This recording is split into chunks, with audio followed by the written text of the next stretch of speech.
Just while I have you on this issue, because I want to ask this issue, I had said that Bennett responded to that particular attack on Al-Kabash, but actually it was on the killing by the IDF of a family of 4 in a car. That's what I was asking him about then. But nonetheless... Did they bring their soldiers who opened fire on that family to justice? We're following it. They did not. You know how many soldiers have... You know there were British citizens murdered by Israeli soldiers all through the years. Never once justice was served in the way it should be, as he claims, by a democracy. But the conversation is not about this incident or that incident. The conversation is about an 80-year-old campaign of complete mayhem in the region and of Israel wanting to reign supreme in the region. As you know, and Palestine was only the playground. Now this playbook is being exported everywhere. And if we don't address this very long campaign, we will be coming back to discuss the next war, not just the war with Iran. You know, I was just speaking, just before you sat down, to the Norwegian foreign minister, and there have been small periods of hope, and tragically, like the Oslo process, they haven't gone anywhere. But I want to ask you about what you're talking about now, because you wrote for The Economist, you called on Israel to stop land annexations in occupied Palestinian territories as this war is unfolding. You write, a permanent transformation is unfolding in occupied Palestine. This is not accidental. It's a strategic decision by Israel to establish regional dominance and deal a deadly blow to Palestinian statehood under the cover of war. Play that forward to us. What does this look like? You're talking about every last Palestinian being being pushed out of the occupied West Bank. You're talking about Israel maybe reoccupying parts or all of Gaza. What does it look like in your view of the future? The West Bank is being annexed, full stop. Settler terrorism is organized to drive people out. Nakba 2.0, with the full backing of the state under the cover of war. The Israeli government is aiming at the national institutions, the Palestinian Authority, pushing it to almost near financial collapse. In Gaza, they refuse any scenario whereby we bring about some sort of stability, that Gaza is an inseparable part of the state of Palestine, united with the West Bank under one government. Why are they doing that?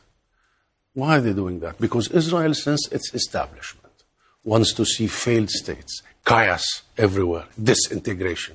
It started there. The wars with Egypt, the wars with Jordan, with Syria, with Lebanon, with Iraq, and now with Iran. It's the same concept. So what they're doing in the West Bank, practically speaking, and in Gaza, is definitely erasure, acts of erasure everywhere, displacement and replacement. And of course, by exporting this to the outside world, they are enabled by Israel's friends to do so under the cover of war. So the Palestinian Authority, which recognizes Israel, which signed the Oslo Accords and is the internationally accepted Palestinian entity, political entity, they are also being, sort of sidelined, as the Norwegian Prime Minister told me. And that he says is a shame, because they are the ones, you are the ones, who actually would do, peace and etc. with Israel. On the other hand, the Israelis are saying, even now, and they've said it before, certainly when the war with Iran started, or their war on Iran started, that this is a once-in-a-generation lifetime chance to reorganize the Middle East, change the face of the Middle East, I think their words are, in order to give Israel security. And I know you grimace, I know you do, but you did have Hezbollah firing into Israel. You did have Hamas do what it did on October 7th. And these now can be seen as giant miscalculations, because it's come back to, terrorize them and everybody. They've failed. And they are being, Israel wants to make sure that they don't have the ability to attack them in the future. What is the answer out of this? Not aggression. Israel has been doing this for 80 years and it didn't work, and it will never work. Netanyahu's definition of a new Middle East is a definition of utter hegemony by Israel, complete devastation of the region that has not materialized and will never materialize. Of course, Iranian regime, we have issues with it. And the region does. Particularly its immediate neighbors, the Arab Gulf countries. But the Arab world, including the Arab Gulf countries, have chosen diplomacy, dialogue, re-establishing full diplomatic relations. But Israel chose aggression. And it has been choosing aggression ever since.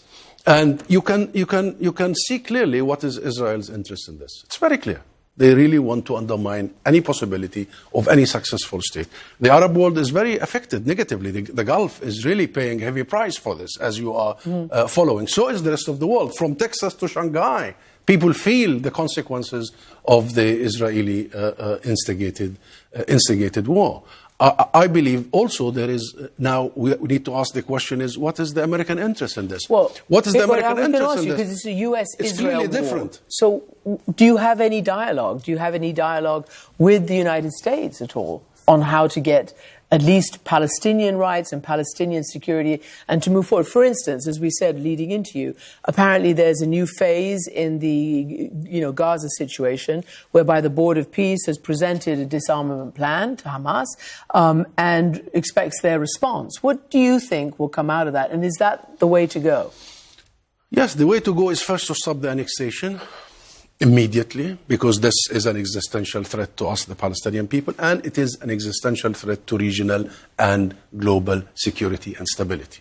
Number two, yes, we need to go back to the plan to stabilize the situation in Gaza, to have Israel withdraw from Gaza, to have the Palestinian committee that was welcomed by us start managing Gaza, and to unite Gaza and the West Bank together. But also we need to make sure that the U.S. interest is aligned with the region and the interests of the region.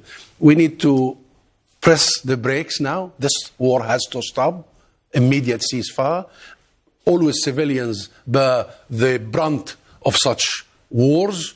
Number two, we need to bring back the guardrails that we have already, which is international law and international order. We must bring it back, and we must also start really, once and for all, realizing that we have got to stop dealing with the symptoms. We must deal with the root cause of all this, and the root cause of all this is the question of Palestine, a question of inalienable rights, a question of law, and a question of accountability. Address the issue of Palestine and you really have the biggest possibility for peace. Ignore it, and then you and I, Christian, will be discussing the next war. And this is the realization that is now being spread all over the region and the world. And I believe the international community has enabled this situation to fester for 80 years. It has the fact that Israel was allowed to do what it did to Gaza in the last 2.5 years is exactly what has prepared for what you see now.